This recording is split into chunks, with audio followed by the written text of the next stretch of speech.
Malar's kitchen பார்க்கும் உங்கள் அனைவருக்கும் என்னுடைய அன்பான வணக்கம். இன்றைக்கி வந்து பருப்பு வடை எப்படி செய்யலாம் தான் நம்ம பார்க்க போகிறோம். ஈவினிங் டைம் வந்து டீ காஃபி இது கூட சேர்த்து சாப்பிடக்கூடிய ஒரு சூப்பரான பெஸ்ட் ஈவினிங் ஸ்நாக் பார்த்திங்கன்னா பருப்பு வடை தான். ஏன்னா அந்த அளவுக்கு ரொம்ப சுலபம் செய்கிறது, டேஸ்ட்டும் வந்து ரொம்ப சூப்பராக இருக்கும். ஸோ வாங்க இந்த சூப்பரான பருப்பு வடை வந்து எப்படி செய்யுது நம்ம பார்க்கலாம். பருப்பு வடை பண்ணுறதுக்கு நான் வந்து மெஷர்மெண்ட் கப்பில் 1 கப் அளவுக்கு கடலைப்பருப்பு எடுத்திருக்கேன். தண்ணியில் ஊற வச்சுருக்கேன். இது வந்து 2 மணி நேரம் ஊற வச்சுருக்கேன். கடலைப்பருப்பு வந்து 2 மணி நேரம் ஊற வச்சா போதும். இதிலேருந்து இப்போ கொஞ்சம் பருப்பு மட்டும் நம்ம தனியாக எடுத்து வச்சுக்க போகிறோம். இது எதுக்கு நான் வந்து நம்ம கடலைப்பருப்பு அரைச்ச பின்னாடி இந்த முழு பருப்பையும் சேர்த்து அதில் மிக்ஸ் பண்ணி வடை சுடும்போது வடை வந்து நல்லா கிறிஸ்பியாக இருக்கும். சாப்பிடும்போது முழு பருப்பு வந்து அங்கங்கே இருக்கும்போது ரொம்ப டேஸ்ட்டாக இருக்கும், கிறிஸ்பியாகவும் இருக்கும். ஸோ இப்போ வந்து நம்ம கடலைப்பருப்பு எல்லாத்தையும் நல்லா தண்ணியை வடிகட்டிட்டு மிக்ஸி ஜாரில் சேர்த்து அரைச்சிக்கலாம். இது கூடவே ஒரு சின்ன சைஸ் அளவுக்கு இஞ்சி சேர்க்குறேன். இஞ்சியை வந்து 4 கட் பண்ணி சேர்த்துக்குவோம். முழுசாக சேர்த்துக்கிட்டிங்கன்னா அங்கங்கே அரைப்படாமல் முழுசாக கிடக்கும். அப்புறமா காரத்துக்கு வந்து 2 வரமிளகாய், ஒரு 3 பல் பூண்டு, கடைசியாக நல்லா வாசனைக்கு 1 டீஸ்பூன் சோம்பு இதெல்லாம் சேர்த்துட்டு நல்லா கொரன்னு அரைச்சிக்கலாம். பாருங்கள், வடை வந்து இந்த பதத்தில் அரைச்சி வச்சுக்கணும். அரைக்கும்போது கொஞ்சம் கூட தண்ணி சேர்க்கக்கூடாது, நல்லா கொரப்பாக அரைச்சிக்கலாம். இப்போ வந்து நம்ம ஏற்கனவே ஊற வச்ச பருப்பை தனியாக எடுத்து வச்சுருந்தோம்ல, அதையும் வந்து பவுலில் சேர்த்துடலாம்.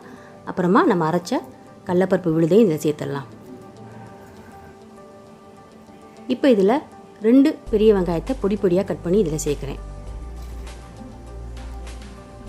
இது கூட வந்து கொஞ்சம் கருவேப்பிலை இலைகள் பொடிசாக கட் பண்ணது, அப்புறம் கொத்தமல்லி இலைகளும் சேர்த்தாச்சு. அப்புறம் காரத்துக்கு வந்து ஒரே ஒரு பச்சை மிளகாவை பொடியாக கட் பண்ணி சேர்க்குறேன். தேவையான அளவு உப்பு, கடைசியாக வந்து பெருங்காயத்தூள் கொஞ்சம், இது வந்து 1 டீஸ்பூன் அளவுக்கு இருக்கும். இதெல்லாம் சேர்த்துட்டு எல்லாத்தையும் நல்லா மிக்ஸ் பண்ணிடலாம். எல்லாத்தையும் நல்லா கலந்து விட்டுட்டு இதில் வந்து கொஞ்சமாக எடுத்து சின்ன உருண்டைகளாக உருட்டி நம்மளுக்கு வந்து எந்த சைஸில் வந்து வடை வேணுமோ அந்த சைஸில் நம்ம கையில் தட்டி வச்சுக்கலாம்.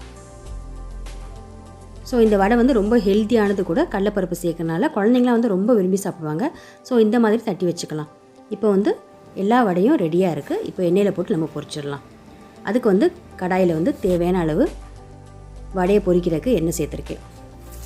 எண்ணெய் இப்போ நல்லா சூடாகிடுச்சு. நம்ம தட்டி வச்சுருக்க வடை எல்லாத்தையும் சேர்த்துடலாம்.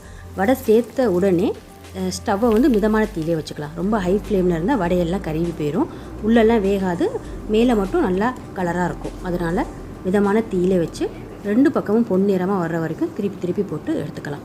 இப்போ பாருங்கள், இந்த பக்கம் பொன்னிறமாக ஆயிடுச்சு, அதனால் திருப்பி போட்டுக்கலாம். இந்த பக்கமும் அதே மாதிரி கலர் மாறட்டும். ஸோ பாருங்கள், இப்போ எல்லா பக்கமும் நல்லா பொன்னிறமாக வந்துருச்சு. நல்லா அந்த டார்க் ப்ரௌன் கலர் வந்துருச்சு. பார்க்கவே வந்து வடை ரொம்ப கிறிஸ்பியாக சூப்பராக இருக்குது.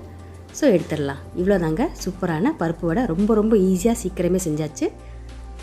சூப்பராக பருப்பு வடை ரெடி ஆகிடுச்சு. உள்ளேயும் பாருங்கள் நல்லா சாஃப்டாக வெந்திருக்கு. சூப்பரான நல்ல கிறிஸ்பியான பருப்பு வடையை வந்து நீங்கள் ஈவினிங் டைம் டீ காஃபி குடிக்கும்போது செஞ்சு சாப்பிட்டு பாருங்கள். ரொம்ப டேஸ்ட்டாக இருக்கும். செய்கிறது வந்து ரொம்ப சுலபம் தான். ஸோ குழந்தைங்க பெரியவங்க எல்லாருமே விரும்பி சாப்பிடுவாங்க. வீடியோ பிடிச்சிருந்துச்சுன்னா லைக் பண்ணி ஷேர் பண்ணி மலர்ஸ் கிச்சனுக்கு சப்ஸ்கிரைப் பண்ண மறந்துடாதீங்க. மீண்டும் பார்க்கலாம். நன்றி, வணக்கம்.